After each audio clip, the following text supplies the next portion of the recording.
What's going on, guys? It's Jimmy here, and welcome to our daily show where we discuss the fourth stimulus check update, the two new upcoming packages. Part one, the physical infrastructure package, which is $1.2 trillion, which is going through the voting process right now in the Senate. It is actually going through the amendment process, which they're expected to finalize this week. I will give you the latest details on that in this video. Once they finalize and finish the voting process on that, then they will be starting the voting process on part two, which is the next stimulus package, which is known as the American Families Plan, also known as the social infrastructure package. The largest stimulus package yet to date has been announced at $3.5 trillion. Could be negotiated down a little bit, but remember, the Democrats only have to negotiate amongst themselves. They will be passing this without a single Republican vote through the reconciliation process. Yeah, that is exactly how they passed the third stimulus check package, which had the largest stimulus checks yet to date, which was $1,400 for adults, $1,400 for children, $1,400 for adult dependents and college student dependents who didn't even receive stimulus checks from the first and second rounds. And this stimulus check package will be almost twice the size of that. It also had the $3,000 to $3,600 child tax credits. So if you have children, that was in addition to the $1,400 stimulus checks. And remember, those go away after this year. They want to extend that in this next package, but they do need to extend that or expand that in this next package. Those are only passed for this 1 year. So they're also saying there's going to be an adult tax credit in this next package. Could be something similar to this $3,000 to $3,600. These monthly checks that are going out to children, this $250 to $300 checks that are going out every single month per child. Yeah, they're literally going out right now around the 15th of the month. In fact, the next checks are going to be going out here soon around August 15th. They actually go out a little bit earlier than that. On July 15th, some people for direct deposit actually got them a little bit early. Now, if you're on paper check, people from July 15th actually are still getting their first checks. I actually seen some comments of people saying they got their July 15th checks just here in this past week. Yeah, believe it or not.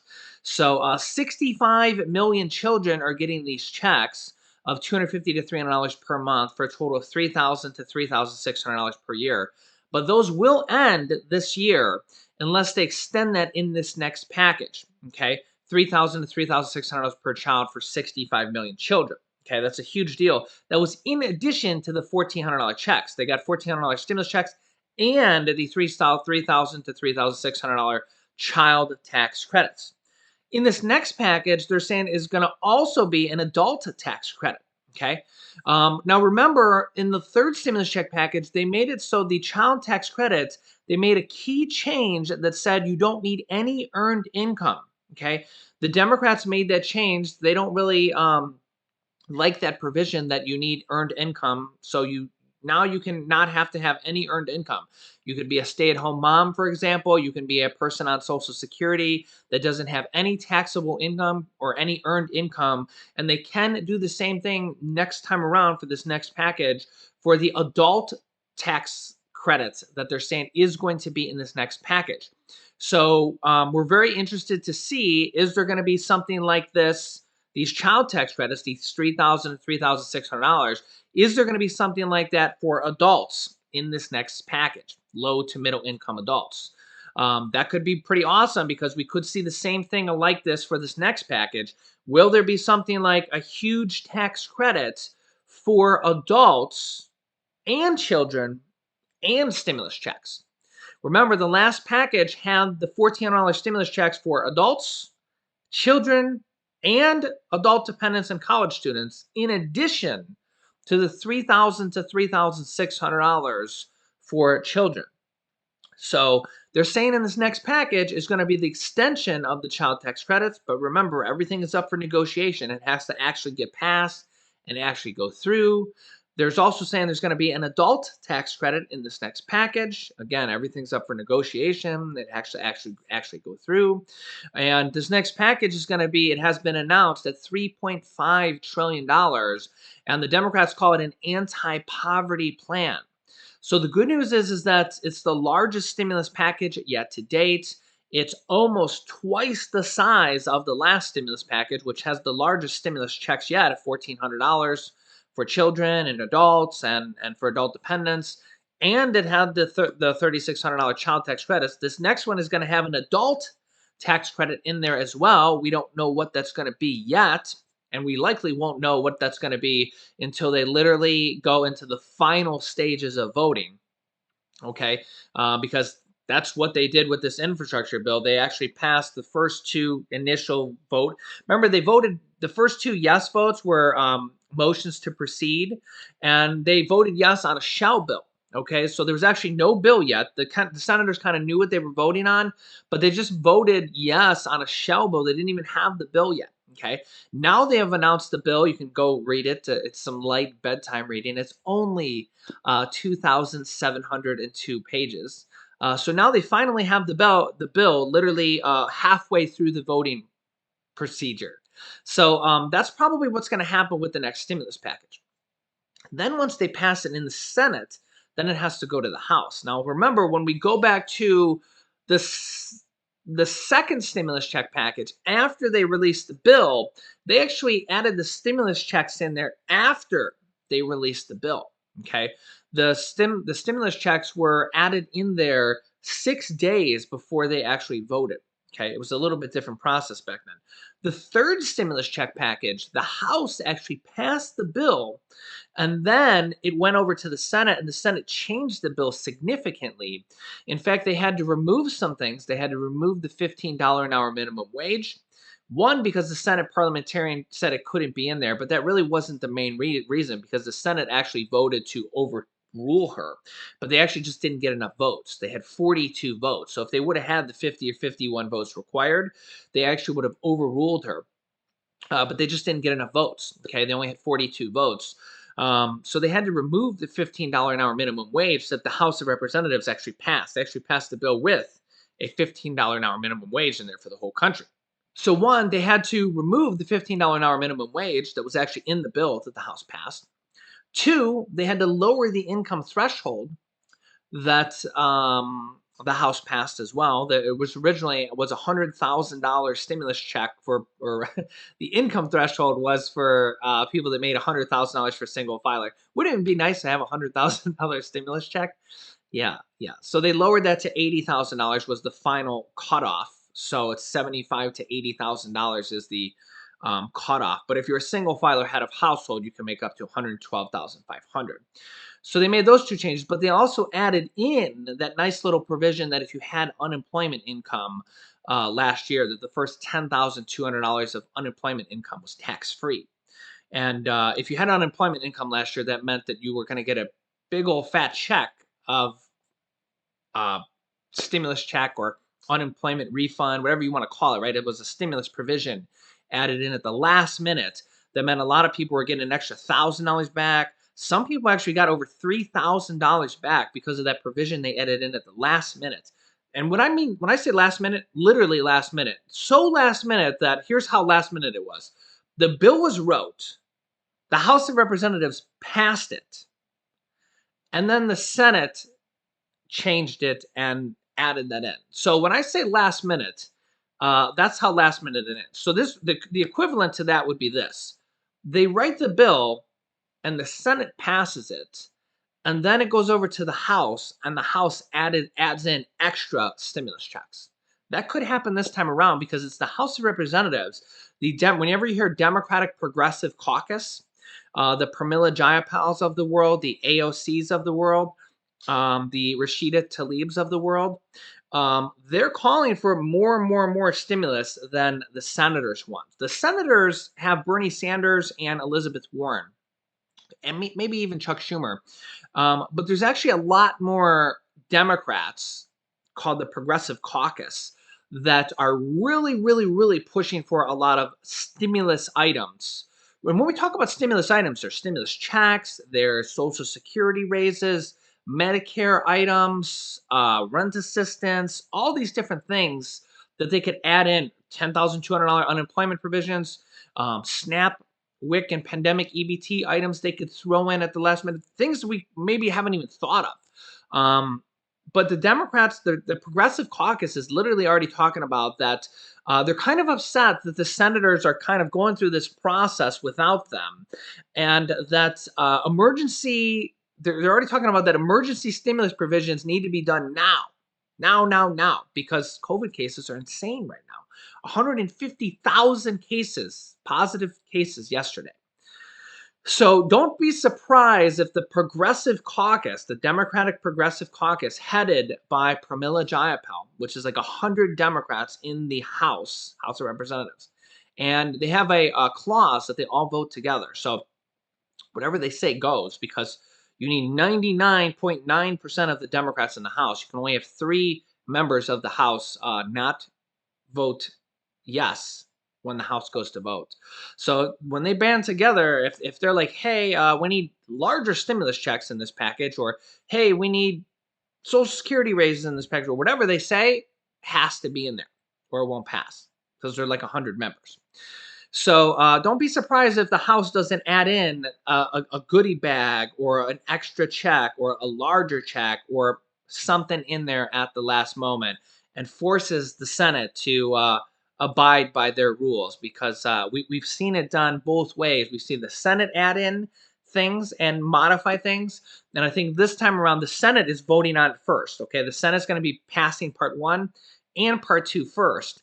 And then the House is going to be the one to say, we're going to be adding in things at the last minute this time. So don't be surprised if that happens. Now, at the same time, the Senate Appropriations Committee is actually working on government shutdown bills, because that's going to actually happen later on this year. So remember, the Senate and the House of Representatives, they all have their own separate committees that work on different things. I know it's hard to believe, but a lot of people say, why aren't they all just working on one thing? Remember, they all have different committees, so they're all working on different things here too. So while they're working on the infrastructure package and they all have people working on the stimulus package, they're actually working on details of that. They're working on advancing, you can see this headline right here, Senate panel advances the first 3 spending bills.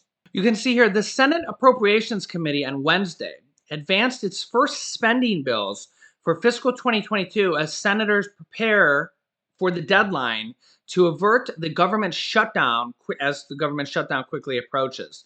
The panel passed appropriations bills to fund the Department of Energy, Agriculture, and Veterans Affairs, among other agencies, marking the passage of the 3 appropriation bills committees, and has to send to the full chamber for consideration. Now, this is just parts of the bill. This isn't actually passed. It'll all be combined into one.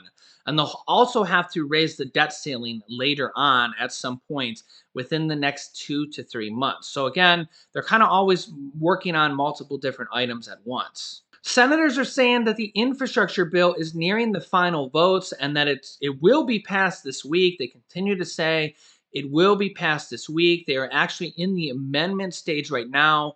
They have passed several different key amendments, and the Republicans and the Democrats continue to work on the amendments. They've actually passed several of them, but there are a couple things that are pretty interesting that I want to let you guys know about. One, infrastructure bill floats a national mileage fee. Okay, this would be a potential type of gas tax, or a fee on mileage for driving mileage.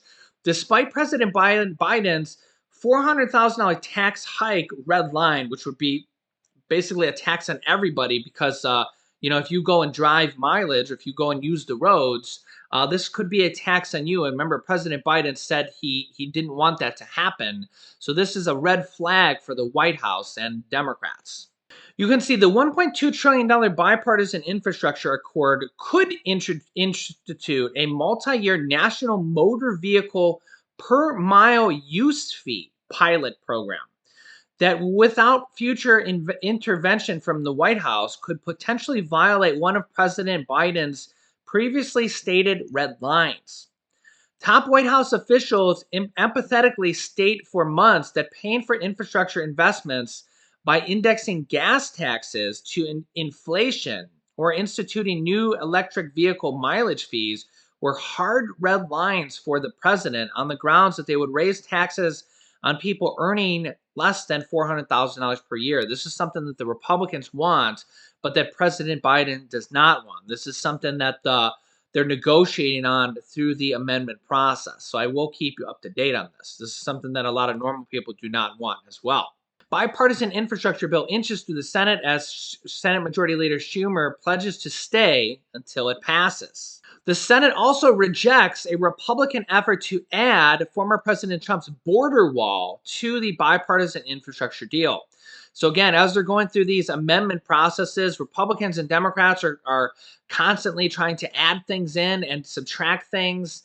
And this is part of the amendment process. Republicans are trying to add things.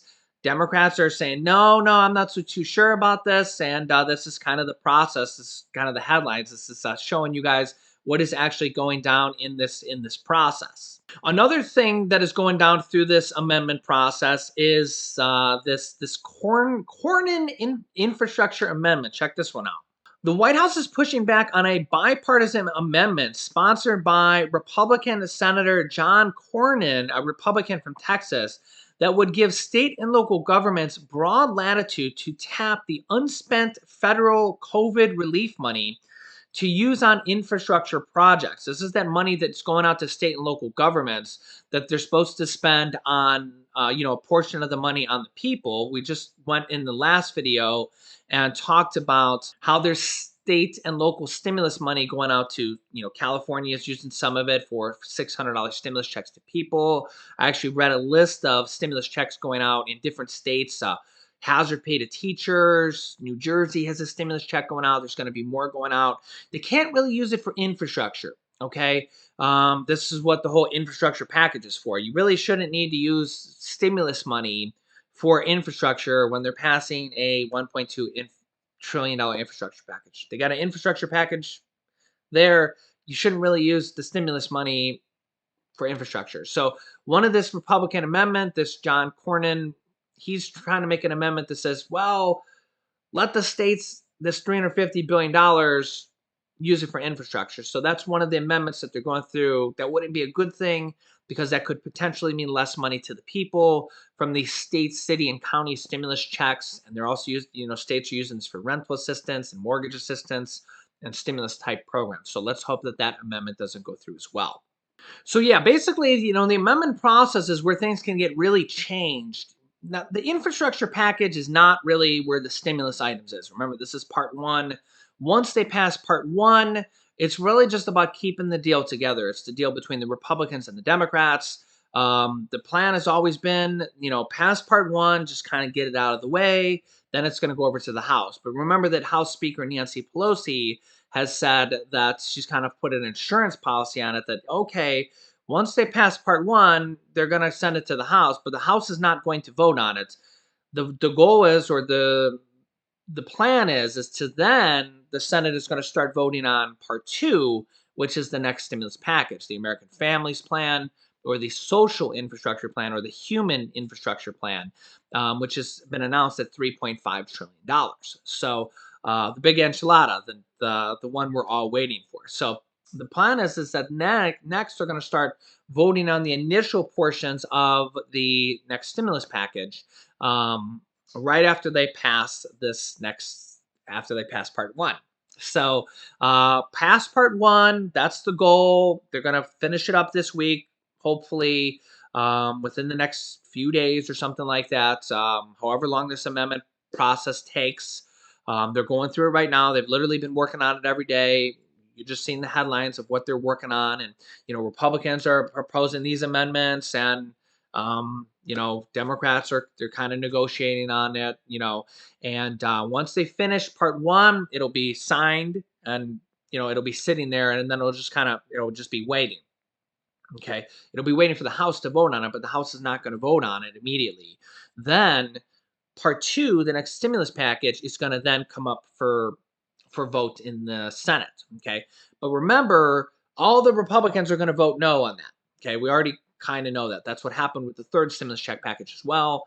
But remember, the Democrats voted it and passed it anyways. Okay. So the Democrats are going to probably do the same thing around this time as well. So the Democrats really only need to negotiate amongst themselves. They're going to pass this through the reconciliation process. And then after they pass this next stimulus package, they get more of those reconciliation cards on October 1st, which is now less than 2 months away. So they can then pass more stimulus packages or large packages full of stimulus and anything else, Social Security raises, Medicare benefits, stimulus checks, and anything else in there. Because honestly, with COVID cases going through the roof, and last year, the virus did worse during the winter. I don't know if it's because the virus did worse during the winter or if people were inside more during the winter because up north, it's cold and up north. I mean, if you're down south, you might be thinking, well, it's not cold in the south if you're in, Florida or something. But in the winter here in Ohio, everybody's inside. So I don't know if it's because everybody's inside and they're together more and the virus spreads more. But in the winter, last year, COVID cases, I mean, in January, that's when we hit 200 and 300,000 new COVID cases. Well, yesterday, we had 150,000 new COVID cases just in one day. Compared to last year, we had only 50,000 just on the same day 1 year ago. So even though we have 70% of the US population with one vaccine and 60% of the COVID or 60% of the population with both shots, we have 3 times as many people testing positive here now a year later. This Delta variant is wicked. So honestly, more and more stimulus is probably going to be needed to keep this economy going. Because and if you listen to almost any economists, they're saying, thank God for these stimulus packages that both former President Trump and current President Biden, both Republicans and Democrats, passed. It literally kept our economy going because without modern day stimulus packages, we would have been in a 1929 Great Depression or even worse because it would have been like the Great Depression plus a killer virus, which is what we had.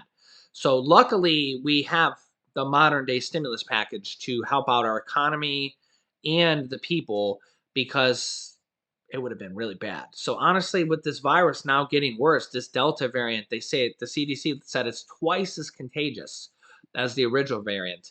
Um, Cases are worse than ever, or going to be maybe.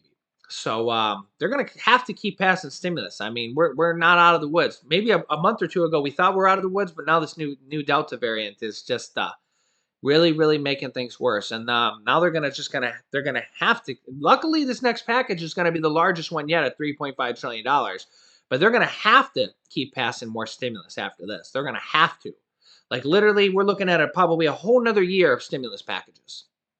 Yeah, a whole nother year of stimulus package. Like they're just going to have to keep passing them because COVID's not going away. It's getting worse. They're passing new mask mandates. I mean, New York City has. I mean, look at this. New York City is requiring proof of having a vaccine of at least one dose for indoor dining. I mean, do you ever think that it would come to this, that you would have to prove that you've been vaccinated to even go to a restaurant? I mean, that's what it's coming to. So, I mean, we are in unprecedented times. And yeah, they're going to think about what the restaurant industry is going to have. I mean, you think they're not going to need more stimulus? You think that the economy is not going to need more stimulus? Yeah. They're going to need to keep pumping more stimulus for a long time. So make sure to subscribe down below. I will keep you up to date with everything. Subscribing is completely free to do so. Remember, new videos come out here on our channel every single day at 10 a.m., 3 p.m., and 8 p.m. Eastern Standard Time. You can click this top video here to watch my newest stimulus check video next. And this video is how President Biden just extended the eviction moratorium.